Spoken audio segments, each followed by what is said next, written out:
I want to sleep na, hindi na pala ako iinom. Sabi ko sa kanya. I heard him chuckle kaya naman nahihiya ako. Nawala ako sa sarili ko kaya naman bumigay ako sa halik niya. Kakasabi ko lang kanina magiging magulang kami sa anak namin. Pero itong karupukan ko hindi ko rin napigilan. Okay, matulog na tayo. Bulong niya sa akin. Napapikit naman ako dahil kakaibang hatid sa akin ng pagbulong niya. Pero kagad kong sinaway ang sarili ko. Hindi maaari to? Sige. Nauutal na sagot ko sa kanya. Gusto kong kutusan ang sarili ko dahil bakit ba ako nauutal? Napaghahalata tuloy na kinakabahan ako.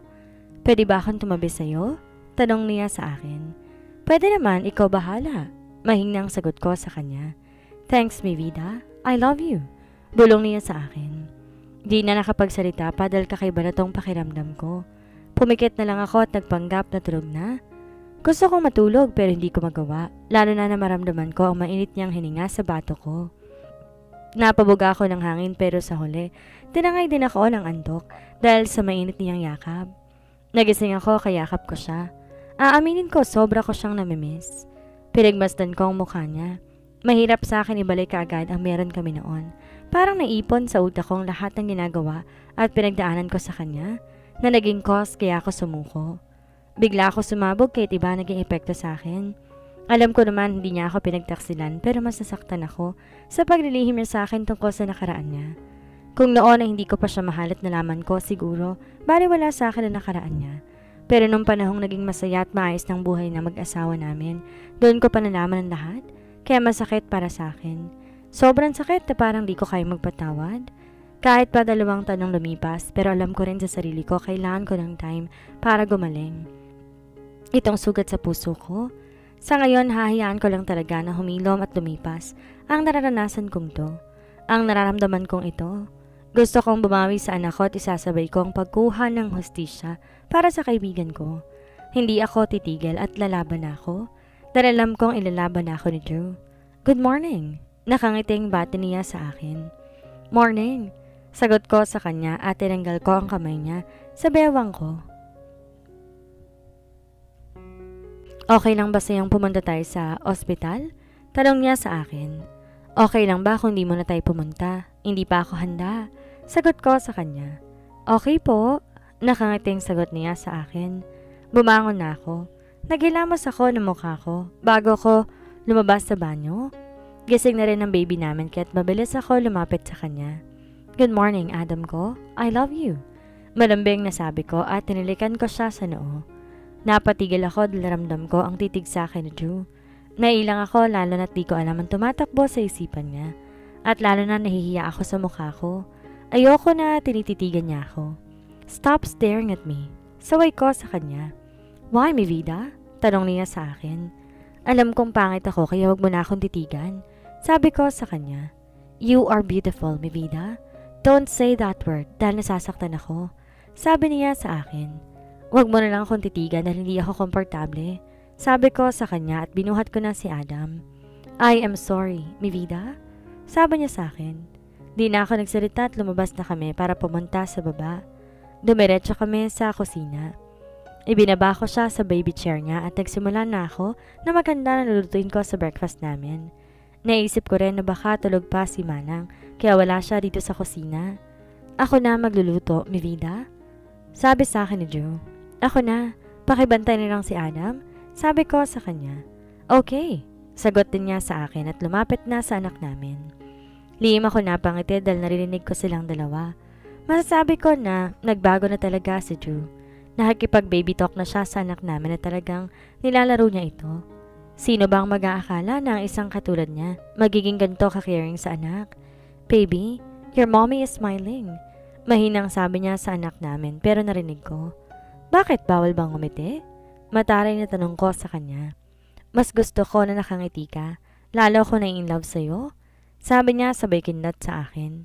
Ang corny mo? Sabi ko at mabilis tumalikod para haluin ang sinangag na niluluto ko. Gusto kong itago ang pamumula ng pisngi ko. Mukhang masarap yan, mi vida. Bulong niya sa akin kaya naman nanigas ako sa kinitatayuan ko. Paano ba naman kasi? Bigla na lang siyang nakatayo sa likuran ko. Oo naman, sagot ko sa kanya. Kasing sarap mo? Tanong niya bigla sa tenga ko. Drew, Sambit ko sa pangalan niya na may kasamang pagbabanta. Uminit kasi bigla ang pisngi ko at pakiramdam ko inaakit niya ako. I am just kidding. Natatawang sabi pa niya sa akin. Doon ka na nga lang. Ginugulo mo ako dito eh. Sabi ko sa kanya. I miss you. Bulong pa niya ulit sa akin. Miss mo lang akong asarin. Sabi ko sa kanya. Na-miss ko ang lahat sa'yo. Dagdag pa niya. Okay. Yun lang ang naging sagot ko sa kanya. Baby, nahihiya pa si mommy magsabi na miss niya si daddy. Di bale maghihintay na lang ako basta miss ni daddy si mommy? Natatawang sabi niya sa anak namin. Kakain na tayo. Sabi ko sa kanya at nilapag ko ang sinangag sa mesa. Sandali dahil tatawagin ko si Manang. Sabi ko sa kanya. Wala si Manang. Magbabakasyon siya na 1 linggo? Sagot niya. Wala siyang sinabi sa akin. Nakakunot ang noong bulalas ko. Sa akin kasi siya nagpaalam. Sagot pa niya sa akin. Ganun ba? Biglaan yata. Sabi ko sa kanya. Oo, sinama siya ni daddy sa bakasyon. Sagot pa niya sa akin. Saan sila pumunta? Sa isla. Sagot niya sa akin. Bigla ko tuloy na-miss ang isla. Ang isla na naging saksi ng pagmamahalan namin dalawa.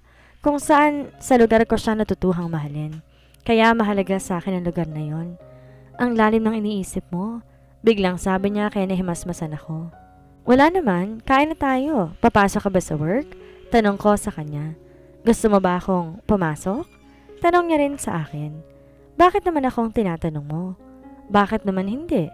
Ikaw ang asawa ko. Kapag sinabi mong dito lang ako sa tabi mo, yun ang gagawin ko. Sabi niya sa akin. Kaya ko naman alagaan si Adam. Mahalaga naman sa kanya ang company niya. Sorry. Bigla, sabi niya sa akin. Kaya napatingin ako sa kanya. Sorry kung napabayaan kita. Sorry kung puro trabahong inaatupag ko. Sorry dahil kulang ang time na binibigay ko sa'yo noon. Gusto kong bumawi, mi vida. Allow me to be a better husband to you. Gusto ko na maging mabuting asawa sa'yo at sa anak natin. Hindi pa naman siguro huli ang lahat, diba? Tanong niya sa akin kaya napatingin ako sa kanya. Kitang-kita kong sinseridad sa mga mata niya. Ikaw ang bahala kung ayaw mong pumasok sa office. Sabi ko sa kanya at tumayo na ako. Naghugas ako ng kamay ko at naramdaman ko naman siya sa likuran ko. Naparunok ako dahil bigla na lang akong kinabahan. Ewan ko ba pero para ako natitense ngayon, lalo na kapag nasa malapit siya. Ang lakas kasi ng kabog ng dibdib ko, para may nagkakarirahan sa loob ng puso ko. Pwede ba huwag kang dumikit sa akin? Sabi ko sa kanya. Why? Maang-maangan pang tanong niya sa akin na mas lumalapit pa. Ayoko lang, sagot ko sa kanya. Bakit kaya ayaw mo? Please, doon ka na lang. Ako na dito? Kaya ko na to, sabi ko sa kanya. Panay ang iwas mo sa akin? Siguro attractive pa rin ako para sa'yo. Sabi niya sa akin at alam ko nagbibiro lamang siya. Huwag kang feeling dyan. Nainis na sabi ko pa sa kanya. Bakit? Di ba ako attractive? Tanong niya pa ulit sa akin. Hindi. Mabilis sa sagot ko sa kanya at nagsimula nang lumabas ng kusina namin. Nagsabon ng mga plato. Okay, sabi mo eh. Nagkibit balikat na lamang ako. Dahil hindi ko rin naman alam ang totoo dahil hindi ko rin alam ang sasabihin ko. Ayokong bigyan siya ng sagot dahil ayoko lang. Sinama niya si Adam at ako naman naghugas na lang ng mga hugasin para matapos na ako at maalagaan ko na ang anak namin. Paglabas ko sa kusina, halos nakatulala na ako dahil nakahubad na lamang siya. At tayong boxers lang ang suot niya. Nakaflex sa mga muscles at abs niya. Naglakad siya papunta sa may pool area habang karga niya ang anak namin. You can join us if you want. Bigla na lang siyang sumilip sa may pinto. Talagang bumalik siya, akala ko talaga hindi niya ako napansin. Wala sa sarili nagkakad ako papunta sa kanila. Bala ko kasi bantayin lang ang anak namin. Kaya naman umupo ko sa may gilid ng pool habang pinapanood ko silang dalawa na naliligo. May cute na salbabida si Adam habang hawak naman to ni Drew at nilalaro niya ang anak namin.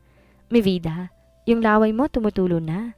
Sabi niya sa akin kaya naman mabilis akong napahawak sa bibig ko para i-check. Asik ko sa kanya.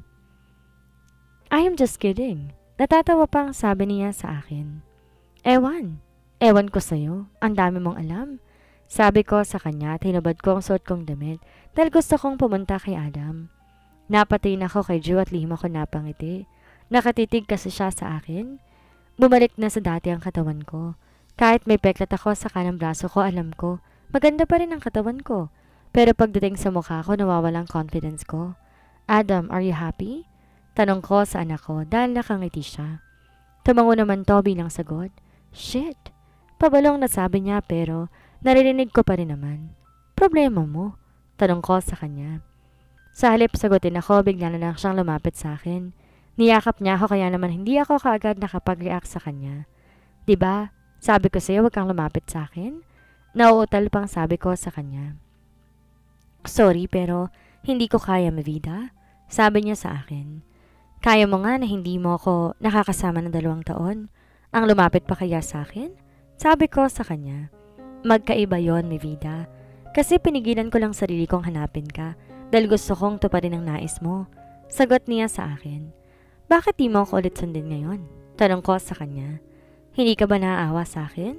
2 taon akong nagtiis. Wala akong kayakap sa gabi. Wala akong hinahalikan sa gabi. Malamig ang bawat gabi ko sa loob ng 2 taon. Parang bata na sabi niya. Sa akin. Bakit ako ba may kayakap pa ako sa gabi? Tanong ko rin sa kanya. Wala. At mabuti nang wala dahil makakapatay pa ako kapag meron. Sabi niya sa akin. Ang OA mo? Bitiw na nga? Sabi ko sa kanya. Ayoko. Bulong niya sa tenga ko. 1, 2, Nagulat ako dahil bigla na lang niyang pinasok sa loob ng pangbaba ko ang kamay niya. Drew! Sigaw ko sa kanya. I cannot control myself, Mavida. I want you. I want you right here, right now. Oh my gosh! Biglang uminit ang pakiramdam ko sa ginagawa niya. Gusto kong tumigil na siya pero iba naging reaksyon ng katawan ko. Sinasabi ng utak ko na tama na hindi ito pwede pero iba ang gusto ng katawan ko. I also want him now. Gosh, nahihibang na ako. I want us to co-parent our son pero ito ako ngayon hinahayaan niya na laruin ang meron sa loob ko. Power, sambit ko sa pangalan niya. Yes, Mavida? Tanong niya sa akin. Stop now, sabi ko sa kanya. No, I can't. Mabilis sa sagot niya. Hindi ko na kaya. Hindi ko na kayang pigilan ng sarili ko. Shit, dahil nadadarang na ako sa ginagawa niya sa akin. Aaminin ko na na-miss ko rin ito. Drew, ang anak natin, nakatingin sa atin. Sabi ko sa kanya dahil naalala ko ang anak namin kaya't napatingin ako kay Adam na nakangiti habang nakatingin din sa akin. Sabi ko sa kanya dahil naalala ko ang anak namin kaya't napatingin ako kay Adam. Sorry, Mavida. Sabi niya sa akin. Mabilis niyang inalis ang kamay niya sa loob ng pambaba ko. Kumalas na rin siya sa pagkakayakap sa akin. Wait for me here. Bulong niya sa akin at umahon na siya sa pool kasama si Adam. Saan ka pupunta? Tapos na kayong maligo? Naguguluhang tanong ko sa kanya. Just stay there. Sagot niya sa akin at mabilis pumasok sa loob ng bahay. Nagtataka naman ako sa kilos niya. Napatulolan na lang ako ng ilang minuto.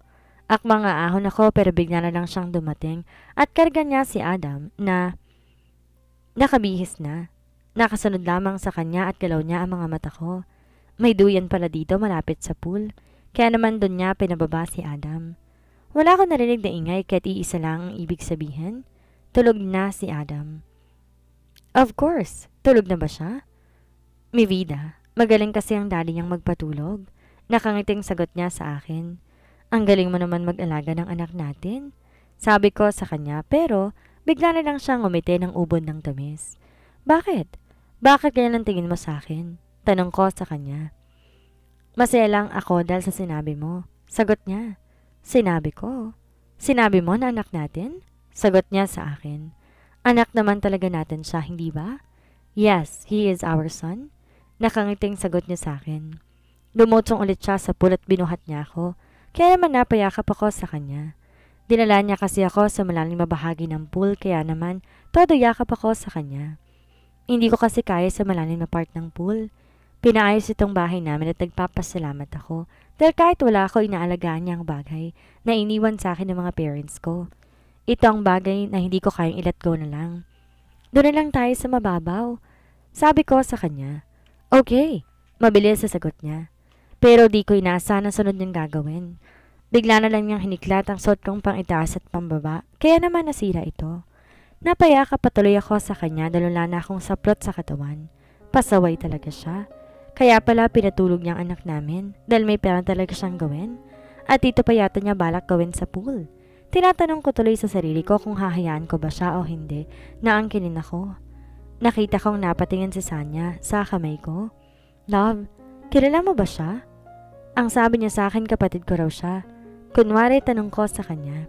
She is not your sister. Kasi ang alam ko ulila siya tulang nagmamahal sa kanya. Sagot ko sa akin ni Drew. Nakita ko ang lungkot sa mga mata ni Sanya pero baliwala sa akin yun. Wala na ako maramdaman na awa para sa kanya. Dahil tama si Drew, she's not my sister. Wala akong kapatid na kriminal. You are a devil. Paano mo nasasabi ang lahat ng yan? Hindi mo man lamang ba naisip ang nararamdaman ko? Umiiyak na tanong niya kay Drew. At ano naman ang pakialam ko sa nararamdaman mo? Ikaw ba may pakialam sa nararamdaman ko? Stop playing innocent dahil hindi bagay sa'yo. Hindi ka nakakaawa. Marian na sabi ni Drew sa kanya. At ang asawa mo, nakakaawa ba siya? Kung tutuusin, maswerte siya dahil naalagaan at minahal siya.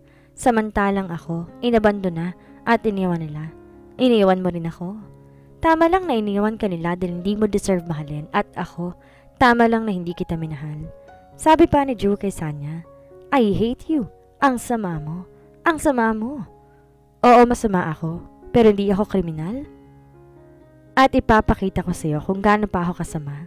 Nakangising sabi ni Drew sabay Sanya sa mga bodyguards niya. Anong gagawin mo sa akin? Tanong ni Sanya. Kung ano ang ginawa mo sa akin? Sagot ko sa kanya at nauna nang lumabas sa butik. Hindi niyo to po pwedeng gawin sa akin. Sigaw niya sa akin pero hindi na ako lumingon pa. Let's go na? Nakangiting sabi sa akin ni Drew. Umuwi na tayo. Pagod na ako. Sabi ko rin sa kanya. Umuwi na nga kami sa bahay. Ayokong isipin si Sanya. Hahayaan ko na muna siya habang kumakalap ako ng mga ebidensya na po pwede kong gamitin para madiin siya sa kasalanang ginawa niya. You want some? Alok sa akin ni Drew at may dala siyang beer in can. Thank you. Sabi ko sa kanya at kinuha ko ang man sa kamay niya. Anong plano mo sa kanya? Tanong niya sa akin. Hayaan mo nilang muna siya. Gusto kong pagsisihan niya ang ginawa niya kahit na alam ko na malabong mangyari yon. Galit ako sa kanya pero hindi ko dudungisan ang kamay ko para lang sa kanya. Pagsasama-samahin ko silang lahat, ang mga taong dahilan ng paghihirap ko. Alam ko na totoo na si Mr. Evans ang nagpapatay sa daddy ko. Hindi ko siya hahayaan na makaligtas sa kasalanan niya. After 2 days, pakakawalan na natin si Sanya at pabantayin mo ang bawat galaw niya. Alam ko, hindi siya nag-iisa. Sabi ko sa kanya, you're right, hindi siya nag-iisa at may kutob siya na ako kung sino kakampi niya. Ang tanong, may galit siya sa akin. Sabi niya pa sa akin, pareho tayo na iniisip pero kailangan natin ng ebidensya dahil matibay pa rin kapag meron. Hindi ko ipapaayos ang mukha ko dahil itong mukhang ito magiging bangungot niya. Sabi ko kay Drew, susuportahan kita sa kahit anong gusto mo. At kapag nakuha na natin ang hustisya, ipapaayos natin ang mukha mo. Dahil gusto kong bumalik sa normal ang buhay mo, mi vida. Sabi niya sa akin, magiging normal ang buhay natin. Magiging masaya tayo at magiging mabuting magulang kay Adam. Sabi ko sa kanya. At niyakap ko siya. I love you, mi vida. Malambing na sabi niya at hinalikan ang buhok ko. Kumalas ako sa pagkakayakap sa kanya at tumingkayad ako para halikan siya. Nakaagad naman niyang tinugon. Hanggang sa naging mapusok kaming dalawa, binuhat niya ako at pumasok kami papasok sa silid namin. Ibinaba niya ako sa kama namin. Tulog na si Adam sa crib niya. Nakatingin ako kay Drew habang hinuhubad niya ang damit niya at ganoon din siya sa akin hanggang sa gumapang siya sa ibabaw ko. Muli niyang sinelyohan ang labi ko. Sorry, mi vida. Pero hindi ko kayang pigilan ang sarili ko. I miss you so much. Sabi niya sa akin. I miss you too, love. Sagot ko rin sa kanya at ako na mismo ang unang humalik sa kanya. He claimed my lips. Puno ng pananabik bawat galaw ng labi niya. Sinasabayan ko ang galaw ng labi niya. Aaminin ko, marupok ako at hindi ko kayang pigilan ang katawan ko. Kontrahin man ako na isipan ko, mas malakas at pala desisyon itong katawan ko. Ang kamay at labi ko ay kusa na lamang sumusunod sa kanya. Hindi ko na rin kayang pigilan pa ang sarili ko. I want him. I miss him so much. At ayoko na itago ang tunay kong nararamdaman. Mahal ko siya at di naman nawala ang pagmamahal ko sa kanya. Takpan man ang galit, hindi ko mababago ang katotohanan na siya ang lalaking una at huli kong mamahalin. Nagulat na lang ako dahil bigla niyang sinira ang damit ko. Di na ako nag-react dahil simula noon ganito na siya. Di na talaga siya nagbago but I miss him. Kung paano siya maging aggressive sa akin pagdating sa ganitong bagay. I love you, mi vida. I miss your boobs, mi vida. Hindi ko alam kung matatawa ba ako sa sinabi niya. Ang cute niya kasi. Super cute at gwapo. 2-in-1 na siya dahil lahat nasa kanya na. Minsan nga naiisip ko kung tao pa ba siya. Pero hindi ko talaga kayang pigilan ng tawa ko. Kaya bigla ko na lang siyang tumawa na malakas dahilan para tumigil siya sa ginagawa at nakatingin siya sa akin. Alam ko na nagtatakang gwapo niyang mukha. Sorry love kasi natatawa ako Ang cute kasi ng pagkakasabi mo ng boobies, sabi ko sa kanya. Kaya naman napangiti siya at natulala dahil ang gwapo niya talaga. Hanggang ngayon hindi pa rin ako nasasanay sa kanya, sa itsura niya. Halatang inaakit niya ako. Ako naman ay naparunok bigla dahil tahimik lang siyang nakatingin sa akin na para bang may binabalak na masama sa akin. Ang tingin na parang manglulumpo. Drew, anong klaseng ngiti yan? Tanong ko sa kanya. Ano sa tingin mo, mi vida? Tanong niya sa akin gamit ang bedroom voice niya. Do whatever you want. Nakangiting sabi ko pa sa kanya. At kinagat ko siya pero konti lang. As you wish, my love. Kaya naman sigurado ako na bukas para na naman akong binugbog ng 10 tao. Thank you, love. Sabi ko sa kanya. I love you so much, Carolina. Huwag mo akong aawayin ha. Awayin mo lang ako sa kama. Nakangising sabi niya sa akin. Depende. Sagot ko naman sa kanya. Kinabukasan masakit ang buong katawan ko. Kaya naman ang nag-aalaga sa anak namin. Hindi siya pumasok sa office at inaalagaan niya rin ako. True. Gusto ko nang maligo. Sabi ko sa kanya. Dahil ang lagkit ng pakiramdam ko. Kanina pa kasi ako nakahiga dito. Dito rin ako nag-breakfast at tumidlip ulit kanina. Okay, mi vida. Nakangiting sagot niya at binuhat niya na ako. Papasok sa banyo. Inayaan ko siyang buhatin ako dahil nanghihina pa mga tuhod ko. Thank you. Pasasalamat ko sa kanya dahil ibinaba na niya ako sa bathtub na may maligamgam na tubig. Gusto mo ba paliguan kita? Nakangising tanong niya sa akin. No, I can handle myself. Doon ka na sa labas at aalagaan ang anak natin. Mabilis pang sagot ko sa kanya. But I insist. Sino bang masusunod sa ating dalawa? Matali na tanong ko sa kanya habang nakataas ang isa kong kilay. Ikaw pa. Sabi ko nga lalabas na ako Natatawa pang sabi niya sa akin. Akala ko kasi ikaw. Hindi. Ikaw ang masusunod, mi vida.